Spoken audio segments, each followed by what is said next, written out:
చేస్తే ఇంకా చిన్నపిల్లాడు అని, ఎక్కువగా మాట్లాడితే అప్పుడే పెద్దోడు అయిపోయావా అని మన పేరెంట్స్ కూడా కన్ఫ్యూజ్ అయ్యే ఫేసే ఈ ఇంటర్మీడియట్.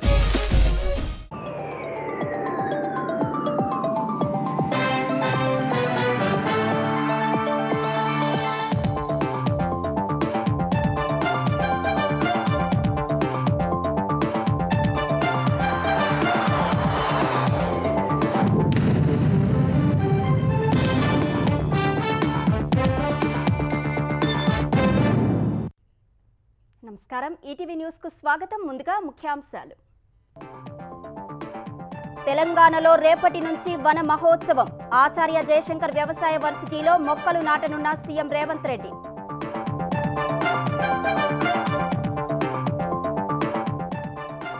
పేదల సొంతింటి కల నెరవేర్చడమే కాంగ్రెస్ సర్కార్ లక్ష్యమన్న భట్టి. ఏడాదిలోనే 22,500 కోట్లతో 4.5 లక్షల ఇళ్ల నిర్మాణం. సింగయ్య కేసు నీరుగార్చేందుకు వైసీపీ యత్నం. కోటి రూపాయలు చేతులు మారాయన్న టీడీపీ. పొన్నూరు ఘటనపైన రాజకీయం చేస్తున్నారని ధ్వజం. శ్రీశైలం ప్రాజెక్టుకు క్రమంగా పెరుగుతున్న వరద. 180 టీఎంసీలకు చేరిన జలాలు. పోతిరెడ్డిపాడు నుంచి నీటిని విడుదల చేసిన మంత్రి జనార్దన్ రెడ్డి. హిమాచల్ను ముంచెత్తుతున్న వరదలు. 75కు చేరిన మృతులు. మధ్యప్రదేశ్ సహా పలు రాష్ట్రాల్లో జోరు వానలు. నిండుకుండల్లా జలాశయాలు. బీహార్లో ఓటర్ల జాబితా సవరణలపై రాజకీయ దుమారం. సుప్రీంకోర్టును ఆశ్రయించిన విపక్ష పార్టీలు. ఆరోపణలను తోసిపుచ్చిన ఈసీ.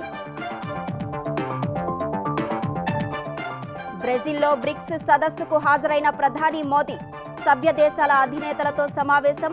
ద్వైపాక్షిక బంధం బలోపేతమే లక్ష్యంగా చర్చలు.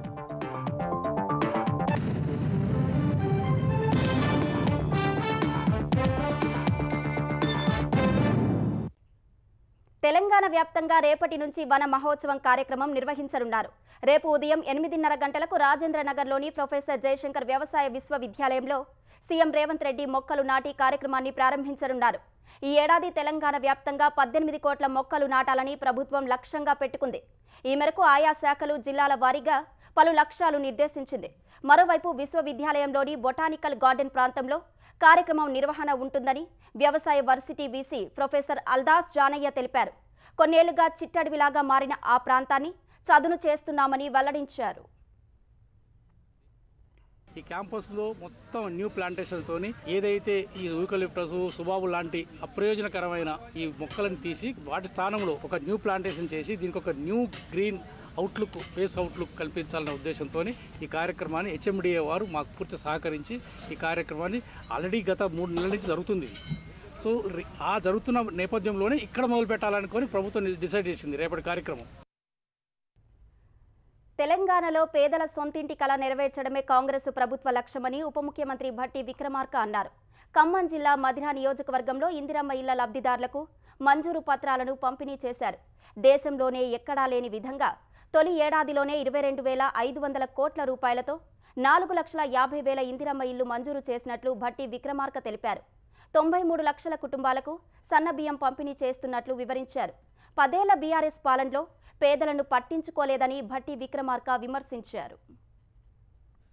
పేదవాళ్ళు ఏమైపోయినా పర్వాలేదు, వాళ్ళకి ఇల్లు లేకపోయినా పర్వాలేదు, వాళ్ళు ఏ ఇబ్బందులు పడ్డా పర్వాలేదు, మనం మాత్రం పాలకులుగా ఈ రాష్ట్రంపై పడి దోపిడీ చేసుకున్నారన్నటువంటి ఆలోచనతోనే 10 సంవత్సరాలు పాలన చేశారు తప్ప ప్రజల గురించి ఒక్కసారి కూడా ఆలోచన చేసి ఉంటే ఈ రోజు ఇన్ని లక్షల ఇళ్ళు ఇవ్వాల్సిన పరిస్థితి వచ్చేది కాదు. తెలంగాణ రాష్ట్రంలో పుట్టినటువంటి ప్రతి కుటుంబానికి రాష్ట్రంలో ఇల్లు ఉండాల్సిందే. ఆ ఇంట్లో ఆత్మగౌరవంతో ఆ కుటుంబం బతకాల్సిందే. దానికోసం ఎన్ని వేల కోట్లైనా ఈ రాష్ట్ర ప్రభుత్వం ఖర్చు పెట్టడానికి ముందుకు పోతా ఉన్నాం. కాంగ్రెస్ ప్రభుత్వాన్ని విమర్శిస్తూ బీజేపీ నేతలు లేఖలు రాయడంపై తెలంగాణ రవాణా శాఖ మంత్రి పొన్నం ప్రభాకర్ తీవ్రస్థాయిలో మండిపడ్డారు. కేంద్రం నుంచి ఒక్క పైసా కూడా తీసుకురాలేని వారు తమకు లేఖలు రాయడం విడ్డూరంగా ఉందని విమర్శించారు. బీజేపీ తెలంగాణ అధ్యక్షుడు రాసిన లేఖకు బహిరంగ లేఖ ద్వారా మంత్రి సమాధానమిచ్చారు. ప్రధాని మోదీ నాయకత్వంలోని కేంద్ర ప్రభుత్వం మెగా ఫెయిల్యూర్ అయిందని మంత్రి ఆరోపించారు.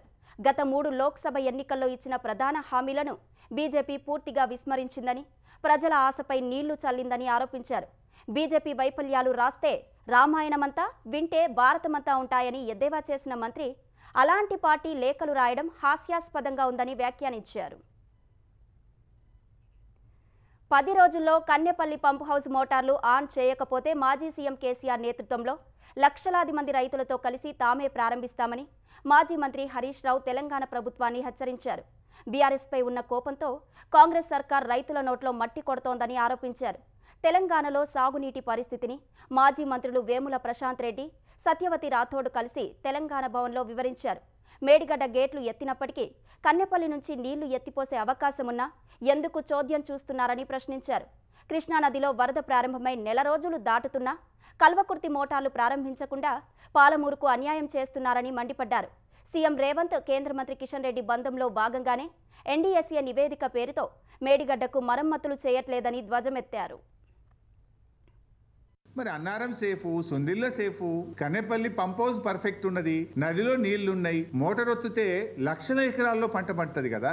ఎందుకు ఈ నిర్లక్ష్యం? రైతులకు ఎందుకు శిక్ష వేస్తున్నారు? రాష్ట్రానికి ఎందుకు నష్టం చేస్తున్నారు అని మేము అడుగుతా ఉన్నాం. ఈరోజు ఇలా మీరు మోటార్లు ఆన్ చేస్తే 15 జిల్లాలకు మేలు జరుగుతుంది. మేడిగడ్డతో సంబంధం లేకుండా మోటార్లు ఆన్ చేసి రోజుకు 2 టీఎంసీల నీళ్లు తీసుకునే అవకాశం స్పష్టంగా ఉండంగా కూడా ఎందుకు మోటార్లు ఆన్ చేయడం లేదు? వెంటనే కాళేశ్వరం మోటార్లు ఆన్ చేయండి, రిజర్వాయర్లు నింపండి, రైతాంగానికి మొదటి పంటకు నీళ్ళు ఇవ్వండి. లేదంటే మాత్రం స్వయంగా కేసీఆర్ గారి నాయకత్వంలో లక్షలాది మంది రైతులందరం కలిసి కన్నెపల్లికి కదులుతాం, మోటార్లు ఆన్ చేస్తామని చెప్పి ప్రభుత్వాన్ని హెచ్చరిస్తా ఉన్నాం. సంగారెడ్డి జిల్లా పాసమైలారంలోని సిగాచి పరిశ్రమలో పేలుడు దాటికి మృతి చెందిన వారి సంఖ్య రోజురోజుకు పెరుగుతూనే ఉంది. 7వ రోజు శిథిలాల తొలగింపు ప్రక్రియ కొనసాగుతుండగా ఆచూకీ లేని 9 మందిలో ఒకరి శరీర భాగాలను రెస్క్యూ బృందాలు గుర్తించాయి. దీంతో సిగాచి పరిశ్రమ పేలుడు ఘటనలో చనిపోయిన వారి సంఖ్య 42కు చేరింది. ఇంకా 8 మంది కార్మికుల ఆచూకీ తెలియాల్సి ఉంది. హైడ్రా, ఎస్టీఆర్ఏ బృందాలు సంయుక్తంగా రెస్క్యూ ఆపరేషన్ కొనసాగిస్తున్నాయి. ఇప్పటికే 70% శిథిలాలను రెస్క్యూ బృందాలు తొలగించాయి. పేలుడు సమయంలో పరిశ్రమలో మొత్తం 143 మంది ఉండగా 61 మంది సురక్షితంగా బయటకు వెళ్లినట్లు అధికారులు ప్రకటించారు. ఇప్పటి వరకు 42 మంది కార్మికులు మృతి చెందగా 32 మంది గాయపడ్డారని చెప్పారు. వారిలో 14 మంది కార్మికులు కోలుకొని ఇంటికి వెళ్లినట్లు తెలిపారు. వివిధ ఆసుపత్రుల్లో 18 మంది చికిత్స పొందుతున్నట్లు వెల్లడించారు. జగన్ కారు కింద పడి సింగయ్య మృతి చెందిన కేసును నీరుగార్చేందుకు దాదాపు ₹1 కోటి వరకు చేతులు మారినట్లు తెలుస్తోందని పొన్నూరు ఎమ్మెల్యే ధూళిపాల నరేంద్ర ఆరోపించారు. జగన్ కారు కింద పడి వ్యక్తి చనిపోయినా మృతుడి భార్యతో అంబులెన్స్లోనే ఏదో జరిగిందని చెప్పించే ప్రయత్నం చూస్తుంటే వారు ఎలాంటి నేర రాజకీయాలు చేస్తున్నారో అర్థమవుతుందన్నారు. ఇప్పటికైనా ఈ తరహా రాజకీయాలు వైసీపీ మానుకోవాలన్నారు. పొన్నూరులో నాగమల్లేశ్వరరావుపై దాడి ఘటనలో జరుగుతున్న అసత్య ప్రచారాలపై చర్యలు తీసుకోవాలని పోలీసులకు ఫిర్యాదు చేస్తామన్నారు.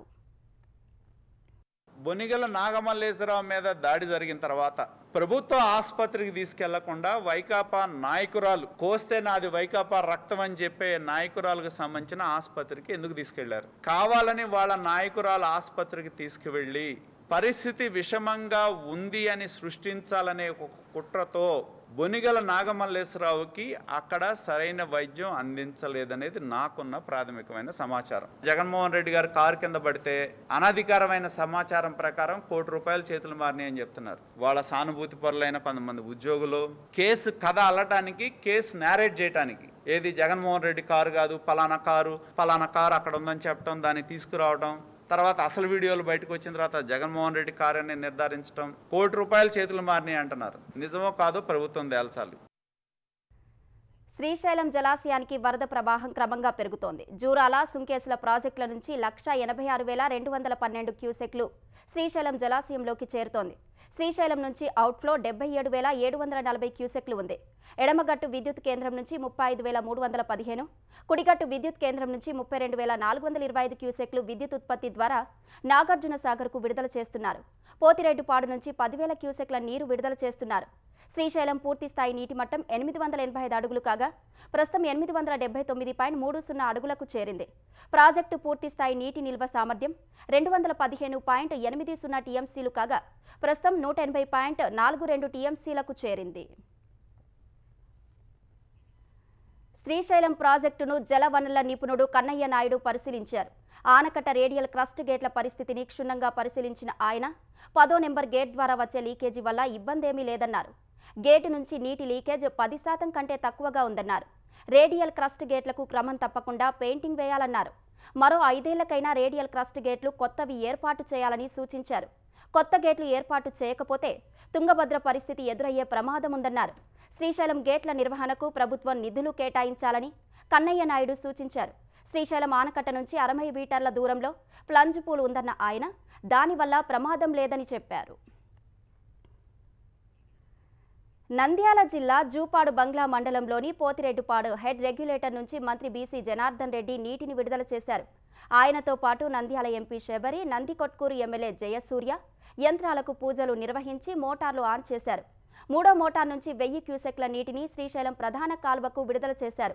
ఆంధ్రప్రదేశ్లో రైతులు బాగుండాలన్న లక్ష్యంతో కూటమి ప్రభుత్వం ముందుకు సాగుతోందని మంత్రి బీసీ జనార్దన్ రెడ్డి తెలిపారు.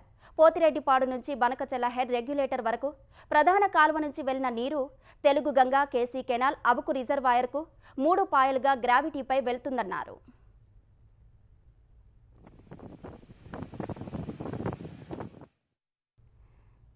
చివరి భూములకు కూడా సాగునీరు అందించేలా కూటమి ప్రభుత్వం పనిచేస్తోందని ఆంధ్రప్రదేశ్ గిరిజన సంక్షేమ శాఖ మంత్రి గుమ్మడి సంధ్యారాణి అన్నారు. తోటపల్లి ప్రాజెక్టు నుంచి శివారు భూములకు మంత్రి సాగునీరు విడుదల చేశారు. కాలువల్లోని పొదలు, మట్టి తొలగించి సాగునీరు సక్రమంగా సరఫరా చేయాలని అధికారులను ఆదేశించారు. తోటపల్లి కాలువల మరమ్మతులకు ప్రభుత్వం 67 లక్షలు కేటాయించిందని తెలిపారు. వివాదమున్న జంఝావతి ప్రాజెక్టుపై ఒడిశాతో చర్చించామని, కొఠియా సమస్యపై ఒడిశాతో మాట్లాడేందుకు సీఎం అంగీకరించారని చెప్పారు. తోటపల్లి, జంఝావతి, పూర్ణపాడు, లాబేసు వంతెన నిర్మాణం పనులను పూర్తి చేసేందుకు చర్యలు చేపడతామని మంత్రి పేర్కొన్నారు. 2015లో ఇది కేవలం 19,000 ఎకరాలకు మాత్రమే నీళ్లు ఇచ్చేది ఈ తోటపల్లి. ఆ తర్వాత అప్పుడు 3వసారి ముఖ్యమంత్రి అయినటువంటి చంద్రబాబు నాయుడు గారు ఈ తోటపల్లి మీద పూర్తి స్థాయిలో దృష్టి పెట్టి చంద్రబాబు నాయుడు గారు చెప్పినటువంటి చేస్తే మరలా 2015 నుంచి 2019కి 50,000 ఎక్స్ట్రా పెరగవలసినటువంటి అలాంటి స్థితికి తీసుకొచ్చారు. ఏఐ యుగంలో ప్రతి వారం సాంకేతికత అప్డేట్ అవుతున్న వేళ అంతర్జాతీయ సంస్థలు 80 ఏళ్లుగా ఒక్కసారి కూడా అప్డేట్ కాకపోవడం సరికాదని ప్రధాని నరేంద్ర మోదీ అన్నారు. 20వ శతాబ్దపు టైప్ రైటర్లు 21వ శతాబ్దపు సాఫ్ట్వేర్ను నడిపించలేరని వ్యంగ్యాస్త్రాలు సంధించారు. 17వ బ్రిక్స్ శిఖరాగ్ర సదస్సులో పాల్గొనేందుకు బ్రెజిల్ వెళ్లిన ప్రధాని సభ్య దేశాల అధినేతలతో తొలుత గ్రూప్ ఫోటో దిగారు. అనంతరం సదస్సులో ప్రసంగించిన మోదీ ఆర్థిక సహకారానికి, ప్రపంచ శ్రేయస్సుకు బ్రిక్స్ బలమైన శక్తిగా కొనసాగుతుందన్నారు. 20వ శతాబ్దంలో ఏర్పడిన అంతర్జాతీయ సంస్థల్లో 3/2 మానవాళికి తగిన ప్రాతినిధ్యం లభించలేదని తెలిపారు. ప్రపంచ ఆర్థిక వ్యవస్థకు ప్రధాన సహకారం అందించే దేశాలకు అంతర్జాతీయ సంస్థల్లో నిర్ణయాధికారం లేదన్నారు. దక్షిణార్ధ గోళాల దేశాలు లేకుండా అంతర్జాతీయ సంస్థలు నెట్వర్క్ లేని మొబైల్ లాంటివని విమర్శించారు. అభివృద్ధి, వనరుల పంపిణీలో గ్లోబల్ సౌత్ దేశాలు వివక్షకు గురవుతున్నాయని ప్రధాని మోదీ ఆరోపించారు. కాలానికి అనుగుణంగా నూతన దేశాలను చేర్చుకుంటూ బ్రిక్స్ మరింత విస్తరిస్తోందని చెప్పారు. అదే సంకల్పంతో భద్రతా మండలి, WTOలో సంస్కరణలు తీసుకొస్తామని మోదీ పేర్కొన్నారు. బీహార్లో ప్రత్యేక సమగ్ర సవరణ పేరుతో ఎన్నికల సంఘం చేపట్టిన ఓటర్ల జాబితా సవరణపై రాజకీయ దుమారం రేగుతోంది. ఈసీ చర్యలను వ్యతిరేకిస్తూ ప్రధాన ప్రతిపక్షం ఆర్జేడీ సుప్రీంకోర్టును ఆశ్రయించింది. తృణమూల్ కాంగ్రెస్ ఎంపీ మహువా మొయిత్రా ఇప్పటికే సుప్రీంకోర్టులో పిటిషన్ దాఖలు చేశారు. ఓటర్ల జాబితా సవరణ రాజ్యాంగంలోని పలు నిబంధనలకు విరుద్ధంగా ఉందని పిటిషన్లో పేర్కొన్నారు. ఈసీ చేపట్టిన సమగ్ర సవరణను అడ్డుకోకపోతే దేశంలో పెద్ద ఎత్తున ఓటర్లు తమ హక్కును కోల్పోతారని మహువా పేర్కొన్నారు. మరోవైపు బీహార్లో ప్రత్యేకంగా చేపట్టిన ఓటరు జాబితా సమగ్ర సవరణ సజావుగా సాగుతోందని ఈసీ వెల్లడించింది. జాబితా సవరణకు జారీ చేసిన ఆదేశాల్లో ఎలాంటి మార్పులు చేయలేదని స్పష్టం చేసింది. బీహార్లో ఓటర్ల జాబితా నుంచి అనర్హుల పేర్లను తొలగించేందుకు జూన్ 24న ఈసీ ప్రత్యేక సమగ్ర సవరణ చేపట్టింది. ఈ నెల 25 లోపు ఓటర్లు వారికి సంబంధించిన పత్రాలను సమర్పించాలని ఈసీ పేర్కొంది. గడువులోగా పత్రాలు సమర్పించకపోతే జాబితా నుంచి తొలగించనున్నట్లు వెల్లడించింది. ప్రత్యేక సమగ్ర సవరణ నిబంధనలను చదవకుండా ఆరోపణలు చేసే వారితో జాగ్రత్తగా ఉండాలని ప్రజలకు ఈసీ సూచించింది. వారు తమ ఆరోపణలతో సమాజాన్ని తప్పుదోవ పట్టిస్తున్నారని విమర్శించింది. బీజేపీతో కలిసి సీఎం నితీష్ కుమార్ బీహార్ను దేశానికి నేర రాజధానిగా మార్చారని కాంగ్రెస్ అగ్రనేత రాహుల్ గాంధీ ఆరోపించారు. ప్రముఖ వ్యాపారవేత్త బీజేపీ నేత గోపాల్ ఖేమ్కా హత్యపై స్పందించిన రాహుల్ కేంద్ర ప్రభుత్వం నితీష్ సర్కార్పై తీవ్ర విమర్శలు చేశారు. దోపిడీ, హత్యలు, తుపాకీ మోతల మధ్య బీహార్ ప్రజలు జీవిస్తున్నారని, నేరాలు సర్వసాధారణంగా మారాయని విమర్శించారు. నేరాలను అరికట్టడంలో నితీష్ ప్రభుత్వం పూర్తిగా విఫలమైందని రాహుల్ ఆరోపించారు. ఇకపై అన్యాయాలను సహించేది లేదని, బీహార్లో మార్పు రావాల్సిన సమయం వచ్చిందన్నారు. ప్రభుత్వాన్ని మార్చేందుకు కాదు, బీహార్ను కాపాడేందుకు ప్రజలు ఓట్లు వేయాలని రాహుల్ కోరారు. పట్నాలోని తన నివాసం వద్ద గోపాల్ ఖేమ్కాను గుర్తు తెలియని వ్యక్తులు నిన్న కాల్చి చంపారు. సీజేఐ అధికారిక నివాసంలో నిబంధనలకు విరుద్ధంగా ఉంటున్న మాజీ సీజేఐ జస్టిస్ చంద్రచూడ్ను వీలైనంత త్వరగా ఖాళీ చేయించాలని కేంద్ర ప్రభుత్వాన్ని సుప్రీంకోర్టు కోరింది. ఈ మేరకు కేంద్రానికి లేఖ రాసింది. ఢిల్లీలోని కృష్ణ మీనన్ మార్గులో సుప్రీంకోర్టు మాజీ ప్రధాన న్యాయమూర్తి జస్టిస్ డివై చంద్రచూడ్ నివాసం ఉంటున్నారు. పదవీ విరమణ అనంతరం నిబంధనలకు విరుద్ధంగా అక్కడ ఉండటాన్ని సుప్రీంకోర్టు కేంద్రానికి రాసిన లేఖలో ప్రస్తావించింది. ఈ ఘటనపై స్పందించిన జస్టిస్ చంద్రచూడ్ వ్యక్తిగత పరిస్థితులు, తన కుమార్తెలకు ఉన్న ప్రత్యేక అవసరాల దృష్ట్యా అధికారిక బంగ్లా ఖాళీ చేయడానికి ఆలస్యమైందని సుప్రీంకోర్టుకు తెలియజేశారు. తుగ్లక్ రోడ్లోని బంగ్లా నంబర్ 14ను ప్రభుత్వం తనకు కేటాయించినప్పటికీ పునరుద్ధరణ పనులు జరుగుతున్నందున అందులోకి మారలేదన్నారు. త్వరలో బంగ్లాను ఖాళీ చేసి అధికారులకు అప్పగిస్తారని పేర్కొన్నారు. భారత ప్రధాన న్యాయమూర్తిగా 2 ఏళ్ల పాటు సేవలందించిన జస్టిస్ చంద్రచూడ్ గతేడాది నవంబర్ 10న పదవీ విరమణ చేశారు.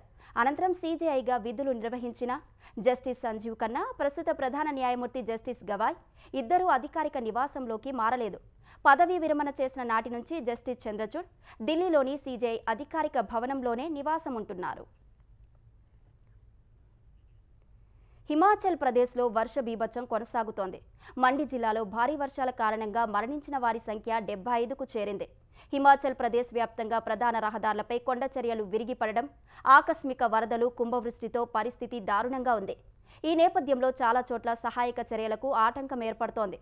240 రహదారులపై రాకపోకలు కష్టంగా మారినట్లు అధికారులు వెల్లడించారు.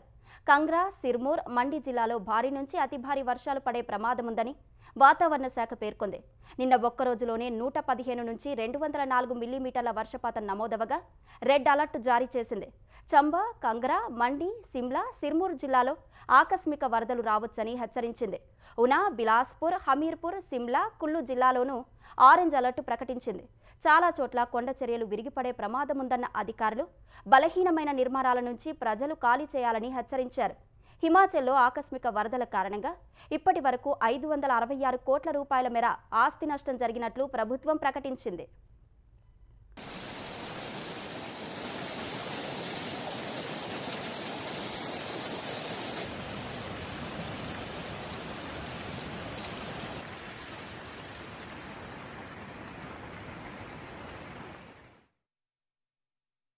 నైరుతి రుతుపవనాల ప్రభావంతో కురుస్తున్న వర్షాలకు పలు రాష్ట్రాల్లోని డ్యాంలు నిండుకుండల్లా మారాయి. మధ్యప్రదేశ్లోని జబల్పూర్లో కొన్ని రోజులుగా కురుస్తున్న వర్షాలకు నర్మదా నది ఉప్పొంగి ప్రవహిస్తోంది. ఫలితంగా బర్గి డ్యాం 9 గేట్లను ఎత్తి నీటిని దిగువకు విడుదల చేస్తున్నారు. లోతట్టు ప్రాంతాల ప్రజలు అప్రమత్తంగా ఉండాలని అధికారులు హెచ్చరికలు జారీ చేశారు. దిగువనున్న నర్మదా ఘాట్లో నీటి మట్టం 4 నుంచి 5 అడుగుల మేర పెరిగే అవకాశం ఉందని తెలిపారు. ఉమారియా జిల్లాలో జోహిలా నదిపై నిర్మించిన జోహిలా డ్యాం వద్దకు భారీగా వరద చేరుతోంది. నీటి మట్టం గరిష్ట స్థాయిని దాటగా 4 గేట్లను పూర్తిగా ఎత్తి నీటి విడుదల చేస్తున్నారు. లోతట్టు ప్రాంతాల ప్రజలు సురక్షిత ప్రాంతాలకు తరలి వెళ్లాలని అధికారులు ఆదేశాలు జారీ చేశారు. ఎగువ పరివాహక ప్రాంతాల్లో కురుస్తున్న భారీ వర్షాలకు ఒడిషా సంబల్పూర్లోని హిరాకుడ్ జలాశయంలోకి భారీగా వరద వచ్చి చేరుతోంది. డ్యాం 12 గేట్లను ఎత్తి నీటిని దిగువకు విడుదల చేసినట్లు ప్రాజెక్టు ఇంజనీర్లు తెలిపారు.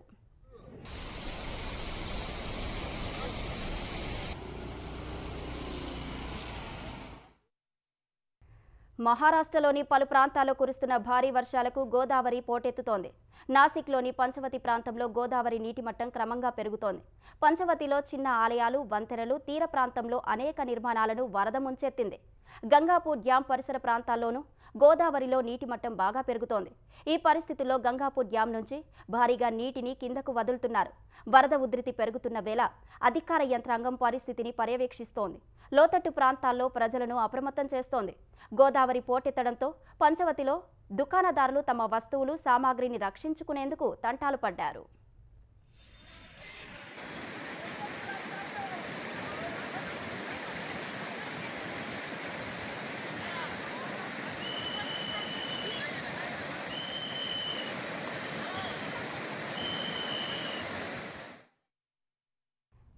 అమెరికాలోని టెక్సాస్లో సంభవించిన వరదల్లో మరణించిన వారి సంఖ్య 51కి చేరింది. అందులో 15 మంది చిన్నారులు ఉన్నారు. గల్లంతైన మరో 27 మంది బాలికల కోసం సహాయ బృందాలు 2 రోజుల నుంచి తీవ్రంగా గాలిస్తున్నారు. గ్వాడాలుపే నదీ తీరంలో ఉన్న ప్రముఖ క్రిస్టియన్ క్యాంప్లో వేసవి శిక్షణ శిబిరం నిర్వహిస్తుండగా వరద ముంచెత్తింది. ఇందులో 27 మందికి పైగా బాలికలు గల్లంతైనట్లు అధికారులు వెల్లడించారు. బాలికల కోసం పడవలు, హెలికాప్టర్ల సాయంతో గాలింపు చేపట్టినట్టు తెలిపారు. అటు ఒక్క కేర్ కౌంటీలోనే దాదాపు 43 మంది మరణించినట్లు అధికారులు చెప్పారు. ఇప్పటి వరకు వరదల్లో చిక్కుకున్న 850 మందిని రక్షించినట్లు అధికారులు వెల్లడించారు. తొలి ఏకాదశి సందర్భంగా ఆంధ్రప్రదేశ్లోని ఆలయాలు భక్తులతో కిటకిటలాడాయి. పల్నాడు జిల్లాలోని కోటప్పకొండకు భక్తులు భారీగా తరలివచ్చారు. త్రికోటేశ్వర స్వామిని దర్శించుకునేందుకు తెల్లవారుజాము నుంచే ఆలయం వద్ద బారులు తీరారు. తూర్పుగోదావరి జిల్లా ఉండ్రాజవరంలోని శ్రీ భూ సమేత వెంకటేశ్వర స్వామివారిని దర్శించుకొని భక్తులు ప్రత్యేక పూజలు, అభిషేకాలు చేశారు. పశ్చిమ గోదావరి జిల్లా తణుకులో శ్రీదేవి భూదేవి సమేత శ్రీ వెంకటేశ్వర స్వామి ఆలయానికి భక్తులు పోటెత్తారు. ఎన్టీఆర్ జిల్లా పెనుగంచిప్రోలు శ్రీ తిరుపతమ్మ ఆలయంలో ఏకాదశి సందర్భంగా శాకంబరి పూజలు ఘనంగా నిర్వహించారు. దాదాపు 25 టన్నుల ఫలాలు, కూరగాయలు, ఆకుకూరలతో ఆలయాన్ని అలంకరించారు. విజయవాడ ఇంద్రకీలాద్రి భక్తులతో కిక్కిరిసింది. వైకుంఠ ఏకాదశి వేళ ఆషాఢ సారెను సమర్పిస్తే మరింత శుభం కలుగుతుందనే ఉద్దేశంతో వందల సంఖ్యలో భక్త బృందాలు ఆలయానికి తరలివచ్చాయి. లిఫ్ట్ మార్గంతో పాటు ఘాట్ రోడ్డు మార్గం భక్తులతో కిక్కిరిసిపోయింది. రద్దీ దృష్ట్యా భక్తులకు ఇబ్బంది లేకుండా ఆలయ అధికారులు ఏర్పాట్లు చేశారు.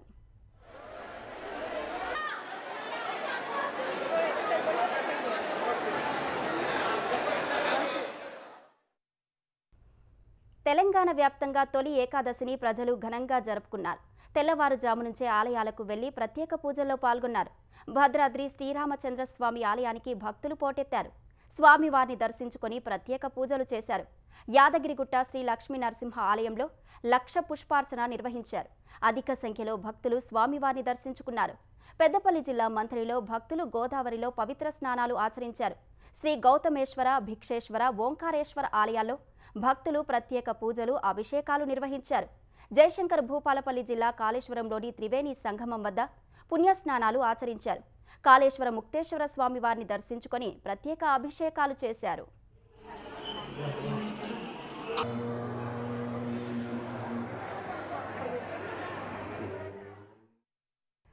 నెల్లూరులో రొట్టెల పండుగ ఘనంగా ప్రారంభమైంది. బారా షహీద్ దర్గా వద్దకు భక్తులు భారీగా చేరుకుంటున్నారు. కోర్కెల రొట్టెల కోసం కదిలివచ్చిన భక్తులతో దర్గా ప్రాంగణం కలకలలాడుతోంది. సోమవారం గంధ మహోత్సవం, 8న రొట్టెల పండుగ, 9న తహలీల్ ఫాతిహా, 10న ముగింపు వేడుకలతో రొట్టెల పండుగ ముగియనుంది.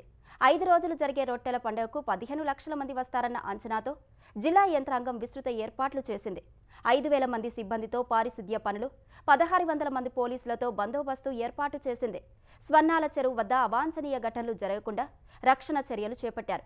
కోరికలు నెరవేరాలని భక్తులు స్వర్ణాల చెరువులో స్నానమాచరించి రొట్టెలు మార్చుకున్నారు. బారా షహీదులకు మొక్కు చెల్లించుకున్నారు. రొట్టెలు మార్చుకోవడం వల్ల కోరిన కోరికలు నెరవేరాయని భక్తులు విశ్వాసం వ్యక్తం చేశారు.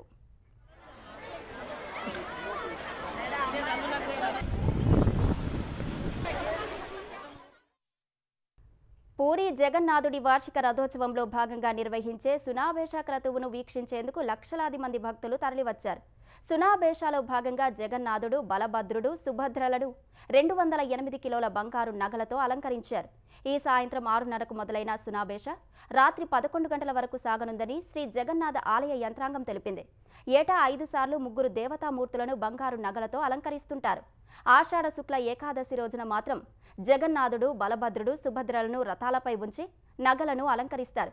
సునాబేషాను వీక్షించేందుకు భక్తులు భారీగా తరలి రావడంతో డ్రోన్లు, ఏఐ కెమెరాల సాయంతో పోలీసులు నిరంతరం పర్యవేక్షిస్తున్నారు. ట్రాఫిక్కు ఆటంకాలు తలెత్తకుండా చర్యలు తీసుకుంటున్నారు. ఎలాంటి అవాంఛనీయ ఘటనలు జరగకుండా పెద్ద సంఖ్యలో పోలీసు బలగాలను మోహరించారు. హిమాచల్ ప్రదేశ్ ధర్మశాలలో టిబెట్ ఆధ్యాత్మిక గురువు దలైలామా 90వ పుట్టినరోజు వేడుకలు ఘనంగా జరిగాయి. ధర్మశాలలోని సుగ్లాక్ ఖాంగ్ దేవాలయంలో ఆయన జన్మదిన వేడుకలు జరిగాయి. ఈ వేడుకలకు కేంద్ర మంత్రులు కిరణ్ రిజిజు, రాజీవ్ రంజన్ సింగ్తో పాటు బౌద్ధ భిక్షువులు, భక్తులు హాజరయ్యారు. విదేశాల నుంచి వచ్చిన భక్తులు కూడా వేడుకల్లో పాల్గొన్నారు. భారత్, టిబెట్ జాతీయ గీతాలతో కార్యక్రమాన్ని ఆరంభించారు. ఈ సందర్భంగా మాట్లాడిన దలైలామా మానవతా విలువలు, మత శాంతి ప్రచారం చేయడానికి తాను కట్టుబడి ఉంటానని సందేశం ఇచ్చారు. టిబెట్ సంస్కృతి ప్రపంచానికి మానసిక ప్రశాంతత, కరుణను అందిస్తుందన్నారు. అటు దలైలామా పుట్టినరోజును పురస్కరించుకొని బౌద్ధ భిక్షులు సిమ్లాలో ప్రత్యేక ప్రార్థనలు చేశారు.